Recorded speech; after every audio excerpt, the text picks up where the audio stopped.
Hi guys, happy Thursday.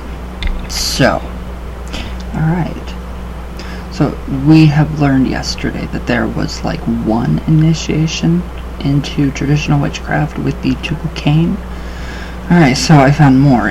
This is just, really, really interesting stuff right here. So, this is amazing. I like it. So, this is just a little bit about the history of witches, initiations, that kind of thing. So, it's very interesting, actually. So initiation is one of the most ancient rites. So initiation marks the psychological crossing of a threshold into new territories, knowledge, and abilities, obviously. So the central themes of initiation are suffering, death, and rebirth.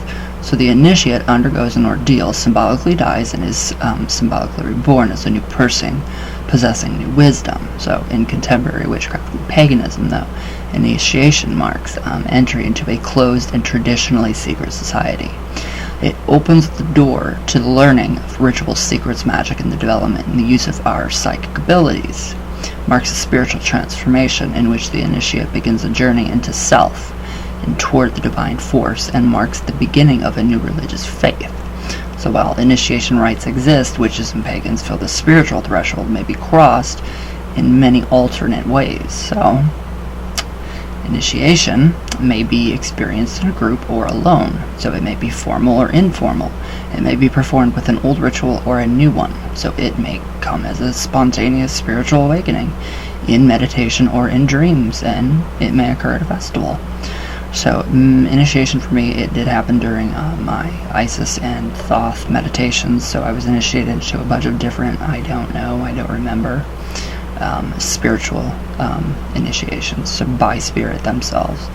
And I don't, really want to be initiated into anything because I follow, traditional witchcraft, but I'm solitary. So, now historical beliefs about witch initiations. This is fun. Alright, so historically, a witch's initiation was believed to be dark and diabolic. Kind of sounds like a dark baptism. Marked by obscene rituals. During the witch hunts, stories of offensive initiation rituals were widely believed. Many of them came from confessions made by accused witches who were tortured by the inquisitors. Whatever. So the stories varied, but there were common threads to all of them. Some witches were initiated at birth of puberty, claiming their mothers had taken them to the sabbats, presented them to the devil, and pledged them to his service. Alright, so now going back to the very first episode of Sabrina, Part 2. That's weird. So yeah. Adult candidates were scouted and recruited by the local officers of covens. So, that's really interesting. After consenting of their own free will to join, they were formally presented to the coven and initiated. So much of the rite was a priority of Christian rites, which fit the prevailing beliefs of the time. Makes sense. So the ceremony at which the devil himself was present took place in a remote location at night. The initiates sometimes brought a copy of the Gospels, which they gave to the devil. They renounced the Christian faith and baptism by reciting, "I renounce and deny God, the Blessed Virgin, the saints, baptism, father, mother, relations, heaven, earth, and all that is the Word," according to Pierre de Lance, 17th century French witch hunter. The initiates then pledged a vow of fealty. Scottish witches said that they placed one hand upon their crown and the other upon the sole of one foot, dedicating all between the two hands to the service of the devil. Scandinavian witches reportedly put metal clock shavings and stones in little bags and tossed them in the water, saying, "As these shavings of the clock do never return to the clock from which they are taken, so my soul never returned to heaven." So, it's dark. I like it. So the devil baptized the initiates and gave them new secret names to be used only in the coven, and marked them permanently either by scratching them with his claw or biting them. So that's the devil's mark. So the new witches were required to kiss the devil's ass. It's a kiss of shame, literally. So, where'd it go? The priority of the kissing of the Pope's foot. Sometimes they were made to trample and spit upon the cross. The devil cut them or pricked their fingers and had them sign pacts.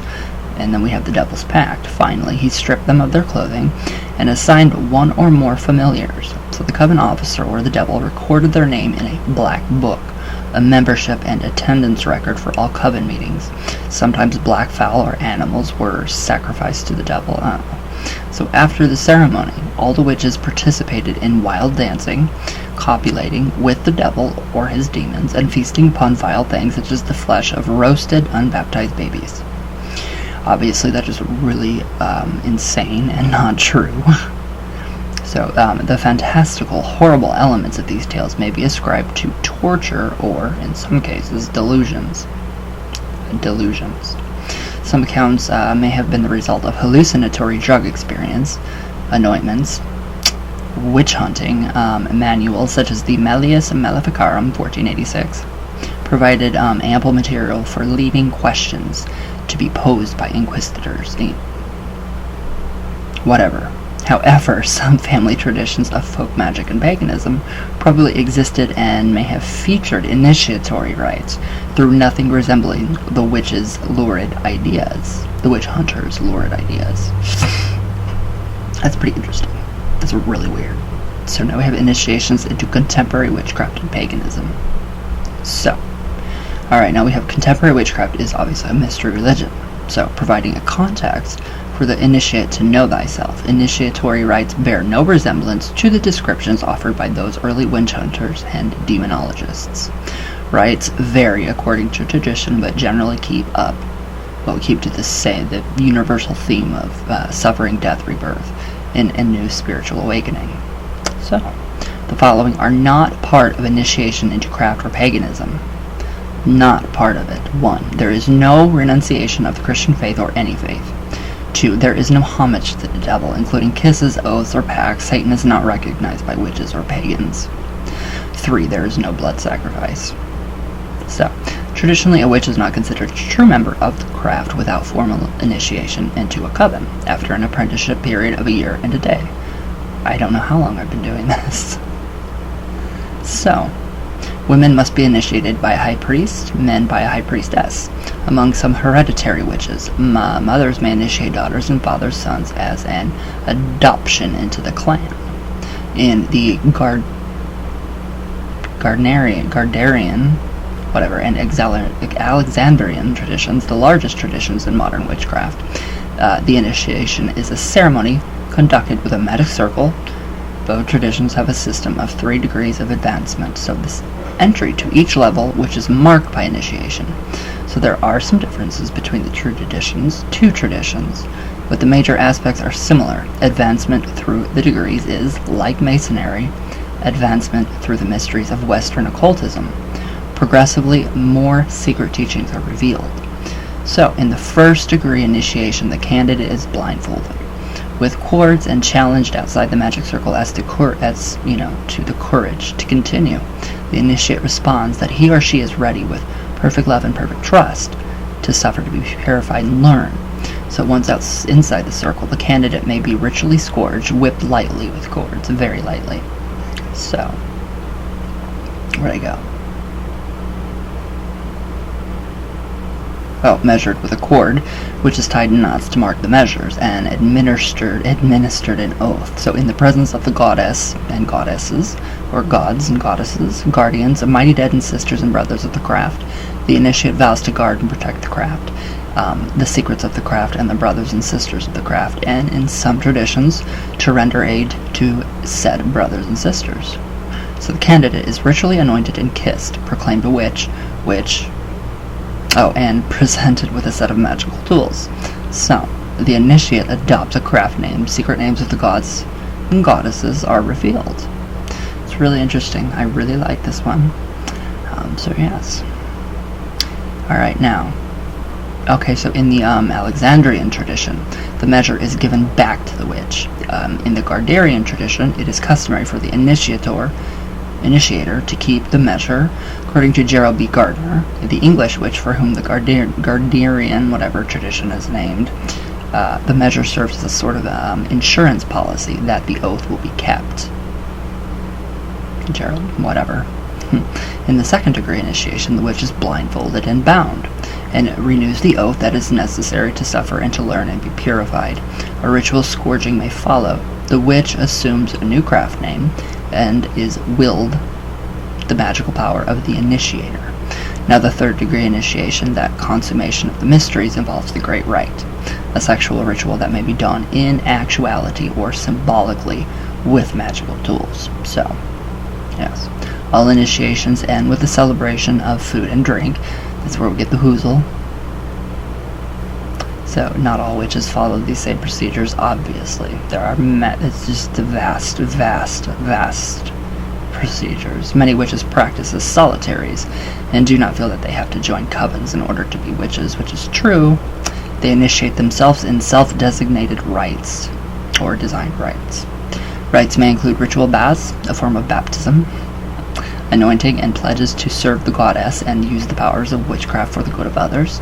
Other witches, as well as many pagans, have a vigil that involves fasting and an all-night experience outdoors, during which the initiate comes into direct contact with the gods, discovers his or her own power, and connects with the tutelary, totemic, or guardian spirits. So still other witches and pagans undertake a shamanic initiation, an ecstatic journey to other realms of consciousness. So, very interesting. It is really interesting. Wow, we have a lot. Okay, so. Okay, that was all of it. That's very interesting, and that really, that just shows a lot of connections and just, crazy stuff. I like it though. So do you guys do initiation? Do you guys believe in initiation?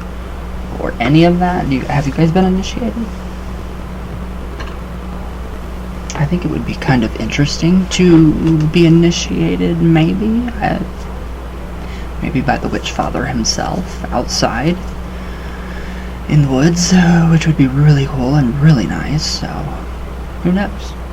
But again, the whole, the Union of Isis and Thoth, those are all self-initiations. Well, you are literally initiated into the mystery traditions of Heka, traditional, or not witchcraft, but the witchcraft of, and magic of ancient Egypt, which where I believe personally everything came from was Egypt, so it's cool. It's really cool to learn all this stuff. So we're just taking different, just from every different kind of view we can possibly find. So, but alright guys, I love you all very much. And thank you guys for watching. And we will see you all tomorrow. So all my love, all the way from Venus, all the way back down. There we go. So, alright guys, I love you all. Everybody have a good day. I'm so tired. I don't know why. So I love you all though. And yeah, just have a good day.